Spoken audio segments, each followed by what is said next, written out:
Sampai perkenalkan, nama saya Dina Sisiliana dengan NIM 231098. Saya dari kelas IPK 4 semester 4. Baik, di sini saya akan membahas mengenai hasil resume saya. Nah, yaitu ajaran sosial gereja atau ESG dalam konteks Indonesia. Ajaran sosial gereja dalam konteks Indonesia adalah refleksi iman Katolik yang menjawab persoalan-persoalan sosial, ekonomi, politik, dan budaya bangsa Indonesia berdasarkan terang Injil dan martabat manusia. Nah, dalam konteks Indonesia yang majemuk, ASG menjadi landasan moral dan spiritual bagi umat Katolik untuk terlibat aktif dalam kehidupan bermasyarakat dan bernegara. Nah, yang pertama yaitu pengertian ASG. ASG adalah kumpulan dokumen dan ajaran resmi Gereja Katolik yang mengupayakan keadilan sosial, perdamaian, solidaritas, dan kesejahteraan bersama. Berdasarkan yang pertama yaitu kitab suci, yang kedua tradisi gereja, yang ketiga dokumen magisterium yang dikeluarkan oleh Paus Konsili Konferensi Wali Gereja. Nah, ASG ini juga bukan ideologi politik, tetapi pedoman moral bagi umat Katolik dalam membangun dunia yang lebih adil dan manusiawi. Nah, kedua yaitu prinsip-prinsip dasar ASG. Dalam konteks Indonesia, prinsip-prinsip ASG sangat relevan berikut pokok-pokok prinsip utama. Yang A yaitu martabat manusia. Setiap orang diciptakan menurut gambar dan rupa Allah atau imago Dei.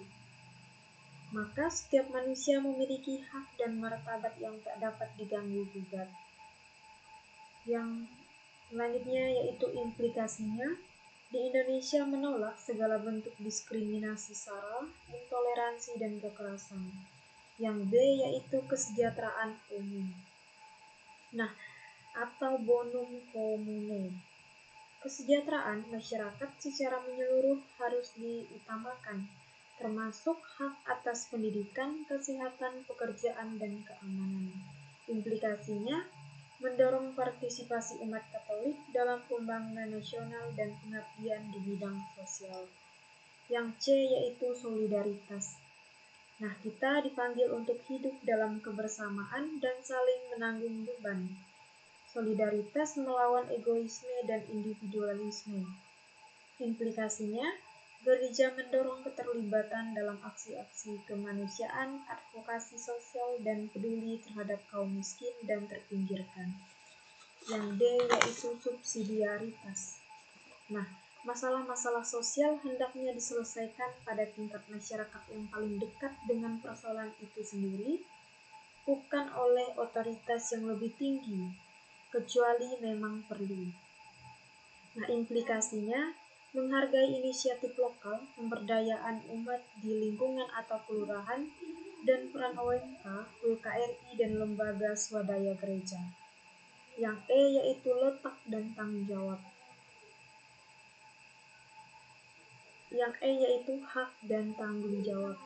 Nah, setiap orang memiliki hak dasar tetapi juga tanggung jawab untuk membangun masyarakat yang adil dan damai. Implikasinya, umat Katolik di Indonesia tidak hanya menuntut hak tetapi juga aktif bertanggung jawab sebagai warga negara. Nah, yang ketiga yaitu ajaran sosial gereja dalam realitas Indonesia. Yang A ada kemiskinan dan kesenjangan sosial. Gereja mendampingi petani, buruh, nelayan, dan kelompok marginal. Mendorong ekonomi, solidaritas, koperasi, dan usaha kecil. Nah, ASG menjadi dasar pelayanan karitas dan pastoral sosial. Yang B yaitu korupsi dan etika politik. Gereja menyerukan politik sebagai panggilan luhur untuk melayani. Mendorong kader-kader Katolik untuk terlibat aktif dalam politik dengan integritas. Nah, ASG juga menolak penyalahgunaan kekuasaan, monopolitik, dan manipulasi hukum. Yang C ada kerusakan lingkungan. Nah, ASG menekankan pentingnya ekologi integral atau Laudato Si. Gereja Katolik di Indonesia terlibat dalam gerakan pelestarian hutan, pengelolaan sampah, dan energi terbarukan. Yang D yaitu multikulturalisme. pluralisme dan toleransi. Dalam konteks pluralisme Indonesia, ASG mendukung dialog antar agama, kerjasama lintas iman, dan pendidikan kebinekaan. Nah, mewujudkan Pancasila dalam praktis hidup sehari-hari. Yang keempat yaitu peran umat Katolik Indonesia berdasarkan ASG. Yang pertama, umat Katolik dipanggil untuk menjadi garam dan terang dunia seperti dalam Matius bab 5 ayat 13-16. Di tempat kerja, masyarakat, dan dunia politik. Membangun budaya kasih dan keadilan di tengah bangsa yang plural. Terlibat aktif dalam transformasi sosial, bukan hanya sebagai penonton, tapi sebagai pelaku perubahan yang berlandaskan iman. Yang kelima yaitu penutup. Gereja Katolik dalam misi transformasi sosial, ajaran sosial gereja bukan hanya untuk dibaca, tetapi untuk dihayati dan diwujudkan. Sekian yang bisa saya sampaikan, semoga bermanfaat. Tuhan Yesus memberkati.